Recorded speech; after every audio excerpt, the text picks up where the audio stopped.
주님 평화.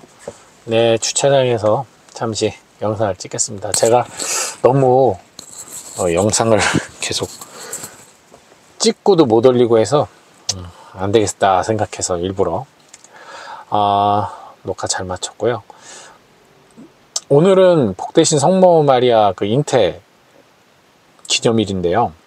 물론 성경에는 성모 마리아가 어떻게 잉태됐고 태어났는지 나오지 않아요. 사실 많은 분들의 태어난 이야기가 나오지 않는 분들 많죠. 많아요. 그리고 그냥 바오로 사도가 어떻게 태어났는지 우린 몰라요. 베드로 사도도 어떻게 태어났는지 모르죠. 하지만 그들의 존재가 없어지는 건 아니죠. 성모님도 마찬가지죠. 예수님이 현존하는 한 성모 마리아는 예수님의 어머니로 언제나 현존하겠죠. 사실 성경의 이야기를 역사적으로 보게 되면 모순도 많고 또 해석해야 될 부분이 많아요. 연대기적으로 봐서 설이 두 개가 있긴 한데 아담이 있었던 시기가 언제냐? 그러면 쭉 거꾸로 성경에 있는 대로 해서 계산해서 올라가면 BC 4004년 혹은 4114년 그 정도 되는 그 시기면은 신석기에서 이제 청동기 시대로 넘어가는 시기거든요. 그러니까 기록이라는 게 처음으로 생겨나고 하는 것도 BC 4000년 되긴 해요. 자, 어쨌든 거의 인류 문명이 뭔가 시작할 때쯤이 바로 그 시기인데, 그렇게 따지면 아담이 살던 시기니까 하느님이 천지를 창조한 게 BC 만년도 아니고 예전에 공룡이 살던 그 시기도 아니고 BC 4000년경 5000년 이후라는 얘기밖에 안 되죠.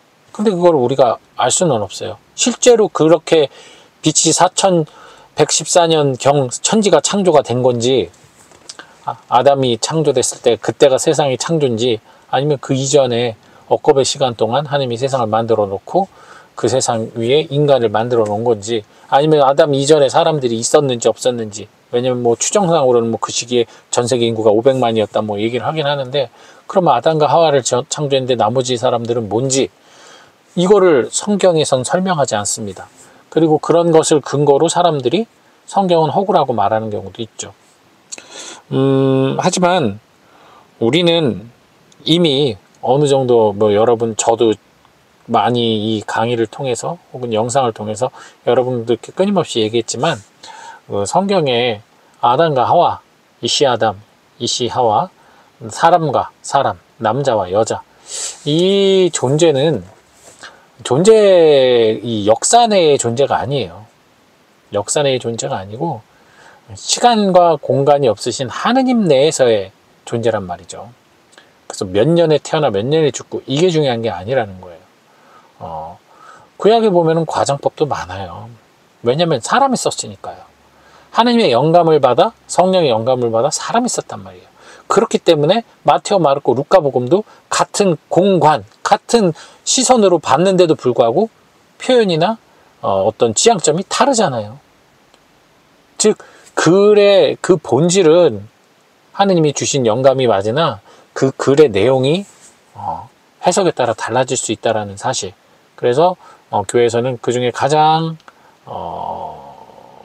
보편적이고 가장 우리들이 믿기에 합당한 내용으로 끊임없이 기도하고 연구하고 공부해서 오늘날 어떤 그런 교리를 만들어 놓고 신학과 성서학을 완성시켜 간 거죠. 그래서 저희는 아담이 서기 몇 년에 태어난지 그게 중요하지 않습니다.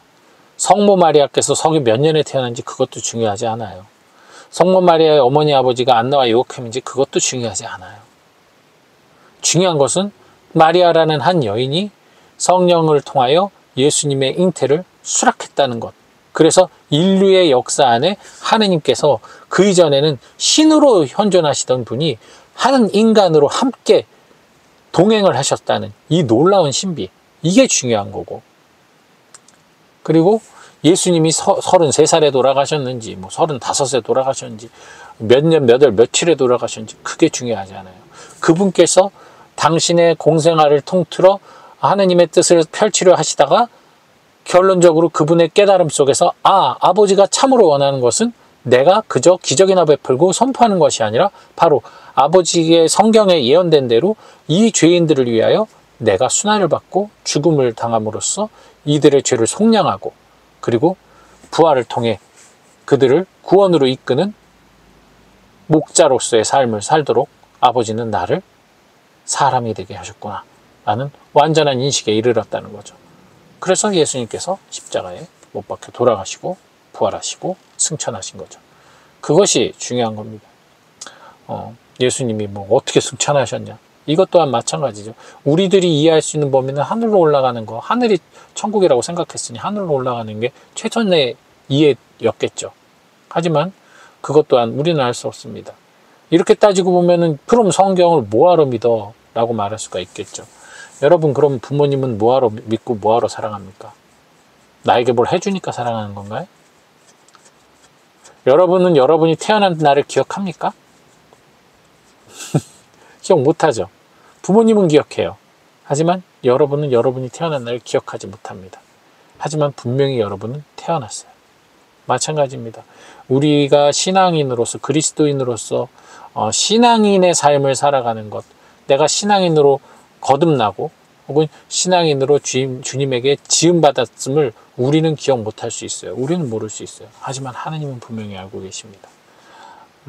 성경은 바로 그런 우리가 기억 못하는 부분을 기억할 수 있도록 도와주는 도구예요. 성경을 믿고 성경 말씀대로 살아가는 것이 중요한 것이 아니라 바로 그 성경을 통해 지금 살아있는 내가 살아있는 하나님을 만나는 것이 중요합니다.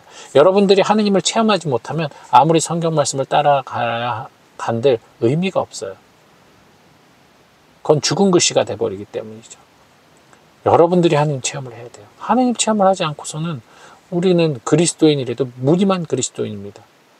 아니, 내가 믿는 존재 자체를 본 적도 느낀 적도 없는데 어떻게 믿음이 형성될 것이며 어떻게 사랑을 하게 될 것이며 어떻게 그 뜻을 따라 구원을 받겠습니까? 그죠? 그러니 여러분들이 하나님을 만나야 돼요. 하나님은 바로 복음을 품고 살아가는 우리 모두의 안에 현존하고 계시죠. 그렇기 때문에 이 성경 말씀을 통해 비전을 발견하는 거죠. 하나님의 목소리를 들을 수 있어야 됩니다. 믿음의 눈으로, 신앙의 눈으로 봐야 돼요. 이것이 세상 사람들이 모르고 우리만 아는 비밀입니다. 신비고요. 공공연한 비밀이죠. 세상 사람들은 우습다고 여기죠. 뭐야 저게. 없는 거 만들고 뭐 없는 하나님을 억지로 믿으라고 그러고 지옥, 보이지도 않는 지옥, 보이지도 않는 천국 운운하면서 돈이나 벌려고 저러는 거지. 이런 얘기를 하죠. 네. 그러나 여러분들 말 못할, 내 상식으로는 이해할 수 없는 놀라운 일들이 벌어져요. 세상 속에 살아가다 보면. 그죠? 설명할 수 없는 수많은 미스테리라고 하는 일들이 벌어져요. 우리는 일상 속에 살아가면서도 그런 수많은 내가 이해하지 못하는 일들을 접하고 사는데 왜 하느님도 이해하지 못하는 것을 왜 이해 못하는 어떤 것들에 대해서는 인정하면서 정작 하느님은 인정하지 않을까요? 웃기지 않습니까? 말도 안 되는 놀라운 일들, 기적들, 귀신들, 미신들 그렇게도 잘 믿으면서 정작 우리를 복되게 하고 우리에게 구원을 주는 하나님은 아니래요. 못 믿는데요. 뭐 우리에게 벌을 주고 두렵게 하는 어떤 악신들 뭐 이런 것들을 막 믿고 그래서 무당 찾아가고 하면서 정작 우리에게 복을 주고 구원을 주신다는 하나님은 없대요. 이게 세상의 논리예요. 얼마나 어이없습니까? 이게 사탄의 세상이라는 증거기도 합니다. 그러니 여러분 오늘 성모님의 탄생 기념일을 맞이해서 성모님의 탄생 기념일은 바로 예수라는 이 하느님의 아들을 품는 그릇이 마련된 날이에요. 만찬으로 시작하면 그 만찬의 첫 세팅이 시작된 날이라고 보시면 되겠죠. 예, 그간 재료를 잘 모아놓고 드디어 첫 요리를 내기 위한 준비, 본격적인 준비가 시작된 거라고 생각하시면 되겠죠. 그래서 깨끗하게 보관하여 거기에 예수 그리스도라는 살아있는 빵을 담게 되는 거잖아요. 그러니 그런 의미로 좀 받아들였으면 좋겠습니다. 믿지 않는 분들에게까지 강요하진 않겠습니다. 하지만 믿음이 있는 분들에겐 그 믿음이 더 강해지길 바랍니다. 주님 평안.